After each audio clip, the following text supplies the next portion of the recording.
नहमदु व नुसल्ली अला रसूलिहिल करीम, अम्मा बाद, अऊज़ु बिल्लाहि मिनश शैतानिर रजीम, बिस्मिल्लाहिर रहमानिर रहीम। रब्बि इश्रह ली सदरी व यस्सिर ली अमरी वहलुल उक़दतम मिन लिसानी यफ़क़हू क़ौली।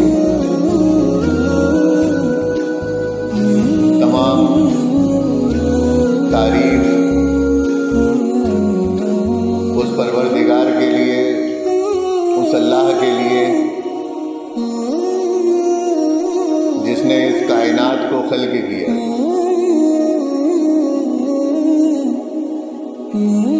और इस कायनात के तमाम उलूम को इंसान पर उसने पूरा किया ताकि इंसान अपने खालिक को पहचान ले कि वो कैसा है, और जो कुछ भी उसने किया है, जो उसका फेल है, जो फ़याकुन है, तो उसके हक़ाइक़, उसकी सच्चाई इंसान पर वाज़ेह हो जाए कि वो इंसान से चाहता क्या है, इंसान से उसका तकाज़ा क्या है। मेरे दोस्तों, एक्चुअल प्रॉब्लम ये है कि हम अपने आप को होशो हवास में ला नहीं पा रहे। कहीं ना कहीं कोई ना कोई मसला, कोई ना कोई विचार, कोई ना कोई ख्याल हमें गफलत में डाले, जबकि अल्लाह तबारक ताला ने हमारे चारों तरफ हमारी हिदायत के लिए इंतज़ाम कर रखा है। लेकिन वो जो ज़िंदगी के मसाइल हैं, जो प्रॉब्लम्स हैं, जो हमारे पास आती हैं, तो जैसे ही कोई प्रॉब्लम आती है, कोई मैटर आता है, कोई मसाइल हमारे पास आते हैं, तो वो हमको इस कदर मुतासिर कर देते हैं कि हमारी सोचने और समझने की सलाहियत खराब हो जाती है और हम अपना होश गवा बैठते हैं। अब कुरान के अंदर आप देखिए कि अल्लाह ने कहा कि हुदल्लिल मुत्तकीन, हिदायत उन लोगों के लिए है जो तकवा रखते हैं, जो मुत्तकी हैं। इल्ला ये कि जो होश में, जहाँ उनका जिस्म है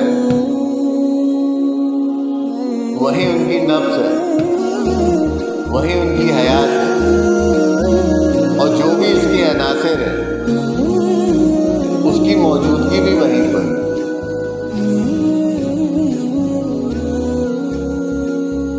मुत्तकी होना, जागरूक होना है, अवेयर होना है, होश में आना है। और जब हम तक़वियत के साथ, होश के साथ अपने ऊपर, अपने मामलात के ऊपर, अपने ख्यालात के ऊपर, अपने विचारों के ऊपर पूरी और गाढ़ी नज़र रखेंगे, तब कहीं जाकर हम अल्लाह की उस हिदायत को जो हमारी तरफ नज़ूल की जा रही है, हमारी तरफ की जा रही है, हमारी तरफ आ रही है, हम उसको पकड़ पाएंगे, उसको समझ पाएंगे। लेकिन उसके लिए हमें अपनी समाज को, अपने सुनने की सलाहियत को, अपनी बसारत को, अपने देखने की सलाहियत को, उसको बढ़ाना पड़ेगा और बड़ा ठहराव लाना पड़ेगा अपने अंदर। कम से कम कोई और नहीं तो हम खुद को तो अपने काबू में लें। अपने ऊपर तो तवाज़ुन बनाए, संतुलन बनाए, कंट्रोल करें। और संतुलन इसलिए बनाना है, तवाज़ुन इसलिए बनाना है क्योंकि हमें अल्लाह की कुदरत से कुछ लेना है।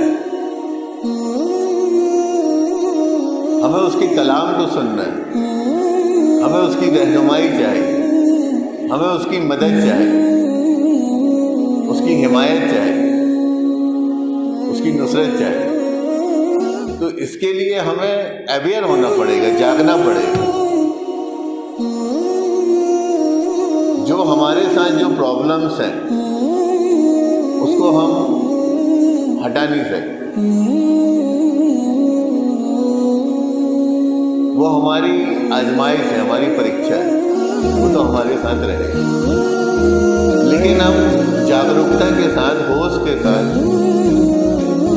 तक़वियत के साथ उस पर नज़र जरूर रख सकते हैं कि यार ये चल रहा है। और गौर करिए, जो कुछ भी चलता है वो आपके अंदर चलता है, और जो कुछ आपके अंदर चलता है फिर वो ही बाहर चलने लगता है, मुआशरे में चलने लगता है। तो हमें अपने आप पर नज़र रखनी पड़ेगी। हम क्या करते हैं, बजाय खुद पर नज़र रखने के दूसरों पर नज़र रखें। हम क्या कर रहे हैं, हमें उसकी खबर नहीं रहती। हम क्या सुन रहे हैं, हमें उसकी खबर नहीं। हम क्या देख रहे हैं, हमें उसकी खबर नहीं। लेकिन अगर हमसे कोई पूछ ले कि हमारा बाजू वाला क्या सुन रहा है तो हमें खबर है, क्या देख रहा है तो हमें उसकी खबर है, क्या कर रहा है तो हमें उसकी खबर है। इल्ला ये कि उस शख्स की भी हम खबर रखे हुए हैं जो यहाँ से कोसों, मीलों और कई हजार किलोमीटर दूर है, और उनकी भी हम अपने पास खबर रखे हुए हैं जो आज से लाखों और हजारों साल पहले यहाँ से जा चुके। तो खबरें हमारे पास इतनी है कि हम उन खबरों में, उन अखबारात में हम ढके हुए, दबे हुए। जमाने की हमको खबर है, नई खबर है तो हमारी अपनी, और नई खबर है तो हमारे बनाने। ना मुझे मेरी खबर है और ना उसकी खबर है जिसने मुझे बनाया।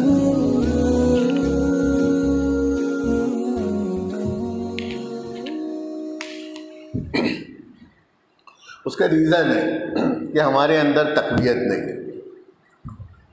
जब हम कॉन्शियस होंगे, हमारी नज़र हमारे इमोशंस पे होगी, हमारी भावनाओं पर होगी, हमारे जज्बात पर होगी। जब हमारी नज़र, हमारी कॉन्शियसनेस हमारी थॉट्स पर होगी, हमारे विचारों पर होगी, हमारे ख्यालों पर होगी, जब हमारी कॉन्शियसनेस उन इंफॉर्मेशन, उन सूचनाओं पर, उन खबरों पर होगी जो हमारी तरफ आ रही,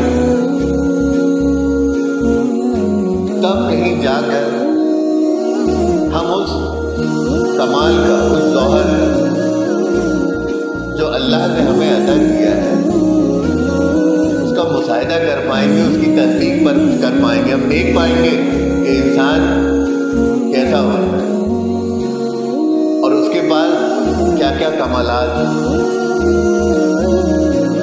और अल्लाह ने उसको कौन सा वो जमाल दिया।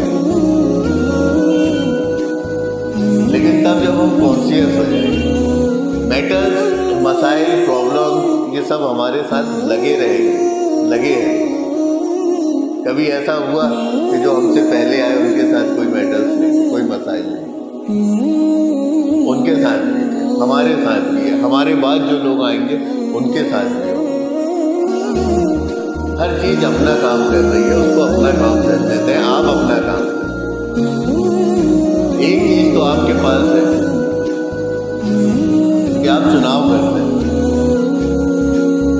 दर्द के साथ भी और राहत के साथ भी आप चुनाव कर सकते हो कि आपको करना क्या है। दर्द हो रहा है, ठीक है, लेकिन उसके बाद भी आप एक चुनाव कर सकते हो कि यार चलो दर्द अपनी जगह हो रहा, होने दे और मैं ये काम को निपटा दूं। चुनाव करना है, इंतखाब करने का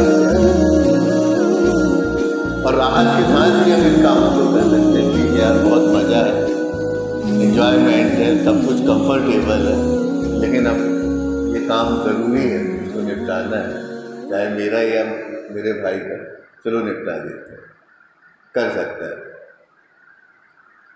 वो एक तरफ का हो के ना रह जाए कि बस कोई राहत में है तो वो राहत ही का हो जाए, या कोई तकलीफ में है तो वो तकलीफ में ही। जब उसको अल्लाह की तरफ से कोई नेमत हासिल हो तो वो उसमें फख्र करने लगे, खुशियाँ मनाने लगे, या उसके पास से कोई नेमत जाया हो जाए तो वो मायूस होकर, थक कर, हार कर बैठे। तो हमें अपना तवाज़ुन बना, दरमियाना रास्ता अख्तियार करना, दरमियाना रखिए और ये सोच के कि ये सारे काम मेरे हैं, ये मेरी जिम्मेदारी है, एनी हाउ मुझे ये करना ही पड़ेगा। तब जाके हम जो भी हमारी जिम्मेदारी है, जो भी हमारे समाज के जो भी मैटर्स हम उनको एंटरटेन कर पाएंगे, उसमें हम इन्वॉल्व हो पाएंगे, शामिल हो पाएंगे, अपनी कोई भूमिका अदा कर पाएंगे। और नहीं तो सिर्फ ये पेट और ख्वाहिश, सामानों की कसरत, ख्वाहिश की कसरत, ज़रूरत की कसरत, इसमें हम पड़े रहेंगे और हम कोई काम नहीं कर पाएंगे। इल्ला ये कि हमारी नज़र खुद हमारे ऊपर नहीं आ पाएगी, हम अपने आप को भी नहीं देख पाएंगे, ज़िंदगी को जी भी नहीं पाएंगे और वक्त हमारा पूरा हो चुका होगा, ख़त्म हो चुका होगा, हम चले जाएंगे। तो बहरहाल ये जो मुख्तसर बात इसमें मैंने कुछ रखी, उसकी वजह ये थी कि हम कम से कम जहाँ पर आ जाए तो पूरी तरीके से आए। अगर हम यहाँ आए तो कोशिश करें कि अपने ख्यालों, अपने विचारों के साथ हम यहाँ पर पहुँच जाए, मौजूद हो जाए, बैठे। ऐसा ना हो कि सिर्फ जिस्म हमारा यहाँ मौजूद रहे और सामने वाला धोखे में आ जाए, धोखा खा जाए कि फलाना बैठा हुआ, जबकि सच्चाई ये है कि वो वहाँ मौजूद नहीं। तो हम कॉन्शियसनेस के साथ बैठे। जब हम कॉन्शियसनेस पूरे होशो हवास में सिटिंग करेंगे, बैठेंगे, और फिर उसके बाद हम जो भी अमल करेंगे तो वो हमको एक्चुअल सही अपनी बिल्कुल असल शक्ल में दिखाई देगी, जिसको हम नूर कहते हैं, लाइट कहते हैं, वो हमें समझ में आए। और जो गफलत के जो पर्दे हमारे ऊपर पड़े हुए हैं वो दूर हों। और ये कोई बहुत डिफ़िकल्ट, कोई बहुत कठिन काम नहीं है, बहुत आसान है कि आप अपने अंदर चलने वाले हर एक विचार पर, हर एक सोच पर, जज्बात पर और उस बदलते कैफियत पे थोड़ा सा आप नज़र करोगे, ये क्या चलने लगा। अभी थोड़ी देर पहले तो मैं बिल्कुल अच्छा था, कंफर्टेबल था, और अचानक एकदम से मेरे को ये टेंशन बनने लगी, घबराहट होने लगी, बेचैनी होने लगी, बुरा लगने लगा। तो बिल्कुल हम अपने उस पर नज़र रखें, और जैसे ही इस तरीके की कैफियत आए हम तुरंत आउज़ बिल्लाह पढ़ें, उसको हिट करो, उसको रज़म करो, हटाओ मार, बस है, और फिर पलटो, फिर लौटो अल्लाह की तरफ कि तुम्हारा अल्लाह वो तुमसे कहते हैं, और फिर आगे नहीं करता। तो ऐसी आपको प्रैक्टिस करना पड़ेगी। जब आप कंटिन्यू ये प्रैक्टिस करेंगे अपने आप पे नज़र रखने की और अपने आप को तवाज़ुन देने की, तो धीरे धीरे धीरे धीरे इंशाअल्लाह एक वक्त आ जाएगा कि आप उस पर जम जाएंगे, आप अपने आप पे कंट्रोल करने वाले हो जाएंगे। और नहीं तो ये ज़िंदगी ऐसे ही निकल जाएगी गफलत, और हम दुनिया से गफलत के साथ ही चले जाएंगे। और जिस चीज़ के साथ हम यहाँ से जाएंगे, मारे जाएंगे, उसी चीज़ के साथ हम दोबारा उठाए भी जाएंगे। तो हम अपने अंदर बेदारी लाएं और पूरी तरीके से हम वहीं मौजूद हो जाए जहाँ पर हमारा जिस्म। आज का जो टॉपिक रहा, इंसान और इंसान की ग़िज़ा, हलाल और तय्यब। हलाल क्या है, तय्यब क्या है, और इंसान की ग़िज़ा क्या है। क्या इंसान की ग़िज़ा उसके अखलाक और उसके किरदार पर असरअंदाज होती है या नहीं। इंसान की ग़िज़ा, डाइट, वो जो कुछ भी लेता है, तो उसमें क्वेश्चन ये उठता है कि इंसान की जो डाइट है वो इंसान के अखलाक पर, उसके किरदार पर असरअंदाज होती है या नहीं, वो उसको मुतासिर करती है या नहीं, और अगर करती है तो कैसे करती है, क्यों करती है, और ये कि इंसान की ग़िज़ा है क्या। तो इसके लिए अल्लाह तबारक ताला ने हमारी रहनुमाई फरमाई। सूरह बकरा की 168 नंबर की आयत में 168 की, या अय्युहन्नास कुलू मिम्मा फिल अर्दि हलालन तय्यबन वला तत्तबिउ खुतवातिश शैतान इन्नहु लकुम अदुव्वुम मुबीन। कि या अय्युहन्नास कुलू मिम्मा फिल अर्दि हलालन तय्यबन, कि ऐ लोगों खाओ,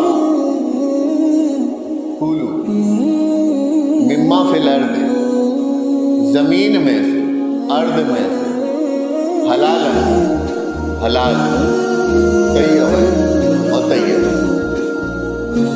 ये अल्लाह का हुक्म है कि ऐ इंसानों तुम खाओ। कहाँ से खाना है तुम्हें? अर्द में। और क्या खाना है, कैसा खाना है? हलाल और तय्यब। तो अब ये सवाल इसमें ये उठता है कि इंसान की ग़िज़ा, इंसान की डाइट एक्चुअल है क्या। तो इसमें से जो लोग यहाँ पर मौजूद हैं उनमें से कोई बताना चाहेगा कि इंसान की डाइट क्या है? एक आध अल्फाज। इंसान की डाइट, इंसान की ग़िज़ा क्या है?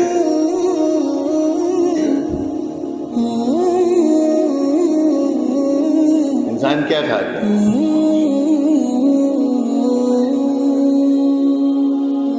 जैसे कि अभी दाल है, चावल है, वगैरह वगैरह, कुल मिला के ये कि जो हम खाते हैं। अब हमें ये ये जानना है कि इंसान की ग़िज़ा एक्चुअल है क्या, और इंसान कितने तरीके से ग़िज़ा हासिल करता है। हमें ये लगता है कि जो कुछ हम खाते हैं सिर्फ वही हमारी ग़िज़ा है, लेकिन ऐसा नहीं। जो कुछ भी हम सुनते हैं, जो कुछ भी हम देखते हैं, और जो भी हम स्मेल करते हैं, सूंघते हैं, और जो भी हम खाते हैं, चखते हैं, और जो भी हम महसूस करते हैं, और जो भी हम ख्याल करते हैं, विचार करते हैं, ये सब हमारी ग़िज़ा है। सब इंसान की ग़िज़ा है जो ये कल्ब को देता है। तो ग़िज़ा इंसान की जो कुछ ये लेता है इस एनवायरनमेंट, इस कायनात से, तो वो ग़िज़ा में सिर्फ दाल चावल गोश्त रोटी नहीं लेता। ये जो कुछ सुनता है वो उसकी ग़िज़ा बन जाती है। और कभी कभी इंसान का सुनना ऐसा हो जाता है कि उसके बाद उसके खाने की इच्छा खत्म हो जाती है। कुछ ऐसा सुन लेता है, कहता है कि यार मेरी भूख मर गई, सुन के ही पेट भर गया। कभी कभी कुछ ऐसा देख लेता है कि उसका वो देखना काफी हो जाता है। तो जो हमारी 5 सेंस है, जो हमारी हिस है, जो हमारे हवास हैं, उनसे जो कुछ भी हम लेते हैं, हासिल करते हैं, वो हमारी ग़िज़ा कहलाता है। वो हमारी ग़िज़ा कहलाता है। और जो कुछ भी हम लेते हैं उसी से हमारा निर्माण होता है, हमारी तकलीफ होती है, हम बनाए जाते हैं, हम बनते हैं। जो कुछ भी हम लेते हैं, यहाँ कहा जा रहा है कि कूलू मिम्मा फिल अर्द, कि खाओ कहाँ से ग़िज़ा लो, कहाँ से डाइट लो, फिल अर्द, अर्द से, ज़मीन से। और हम बने कहाँ से हैं? हम बने किस चीज़ से हैं? अर्द से। तो अर्द से ही हम बने हैं, और अर्द से ही हमारी ग़िज़ा का इंतज़ाम हमको करके दिया गया है। तो हम जिस चीज़ से बने हैं वही हमारी ग़िज़ा है। और ये याद रखिए कि जो चीज़ जिस चीज़ से बनी होती है उसकी ग़िज़ा भी, उसकी डाइट भी, उसकी खुराक भी वही होती है। जो चीज़ जिससे बनेगी उसकी खुराक भी वही होगी, उसकी ग़िज़ा भी वही होगी। तो अल्लाह ताला हमसे कह रहा है कि कूलू मिम्मा फिल अर्द हलालन तय्यबा। अब सवाल ये उठता है कि हलाल क्या है और तय्यब क्या है? कि ग़िज़ा तो हमें लेना है और हम लेते हैं अपने कानों से भी, अपनी आँख से भी, अपनी नाक से भी, अपनी ज़ुबान से भी, और अपने जिस्म से भी लेते ही लेते हैं हम ग़िज़ा। लेकिन हमें इसका शऊर, इसकी समझ नहीं होती है कि हमें कौन सी ग़िज़ा लेनी है, कौन सी ग़िज़ा नहीं लेनी है, ग़िज़ा को लेना कैसे है, कब लेना है, इसकी हमें कोई तमीज़, कोई समझ, कोई शऊर नहीं। तो अल्लाह तबारक ताला ने हमारी रहनुमाई फरमाई कि तुम हलाल और तय्यब चीज़ें खाएं।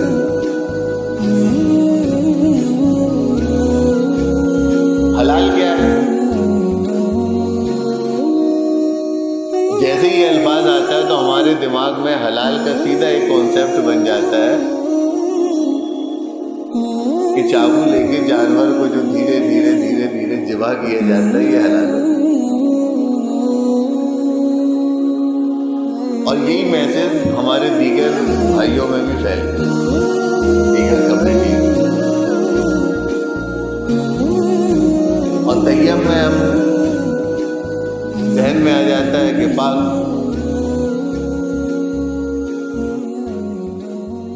अल्लाह कह रहा है कि हलाल चीज़ें खाओ। हलाल क्या है? हलाल कुरान उसको कहता है जो लॉफुल, जो नेचुरल परमिटेड हो, नेचुरल परमिटेड हो, जो नेचुरल हो, जो लॉफुल हो, जिसकी आपको इजाज़त दी गई है, परमिशन दी गई है। अब सवाल ये उठता है कि हमें ये कैसे पता चलेगा कि ये हमारे लिए हलाल है या नहीं, ये हमारे लिए लॉफुल है या नहीं, या अनलॉफुल। हलाल मीन्स जो आपके लिए लॉफुल है, जो आपके लिए परमिटेड है, जिसकी आपको परमिशन, इजाज़त दे दी गई। लेकिन अब इसकी भी हमको तस्दीक करना पड़ेगी कि हम किस चीज़ को कहें कि ये हमारे लिए लॉफुल, ये हमारे लिए हलाल है, ये हमारे लिए परमिटेड। तो अगर हलाल के साथ तैयब को ना लाया जाए तो हलाल तुम पर वाज़े नहीं होगा। हलाल जो है वो कायनात का, अल्लाह का, उसकी कुदरत का वो कानून है,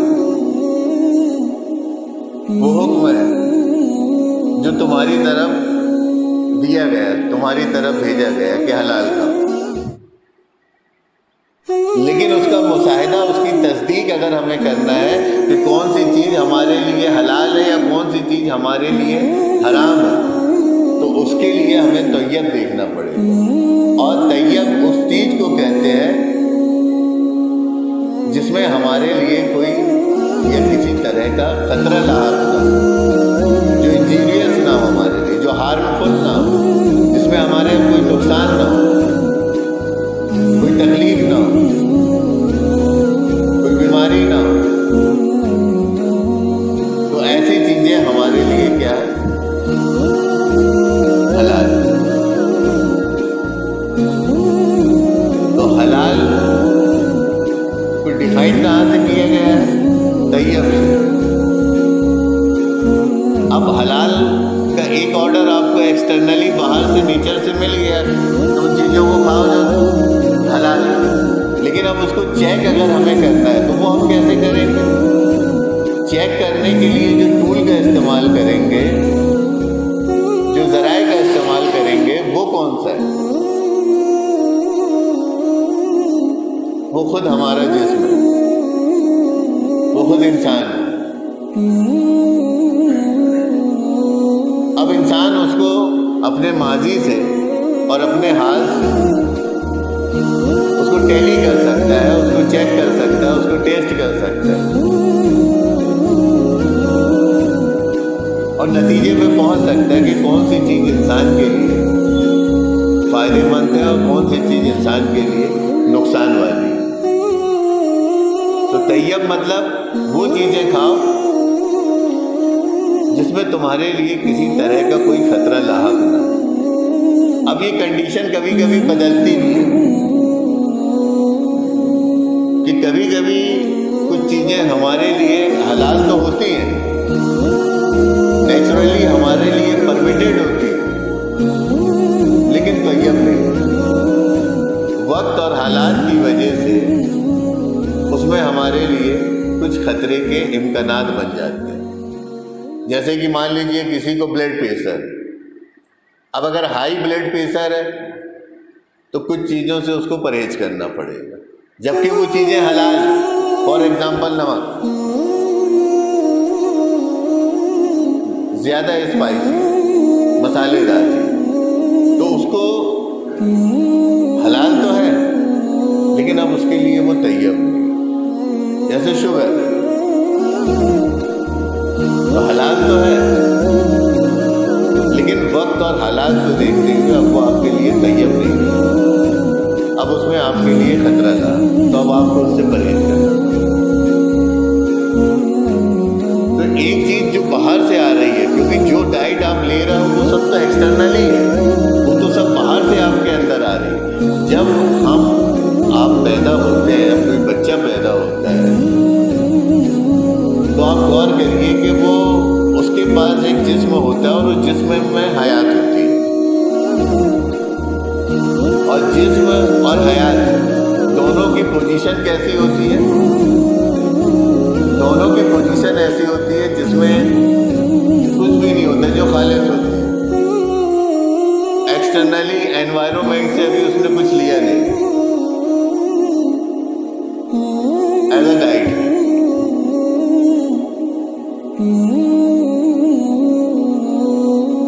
और वो उस पोजीशन में दुनिया में आता है। उसके बाद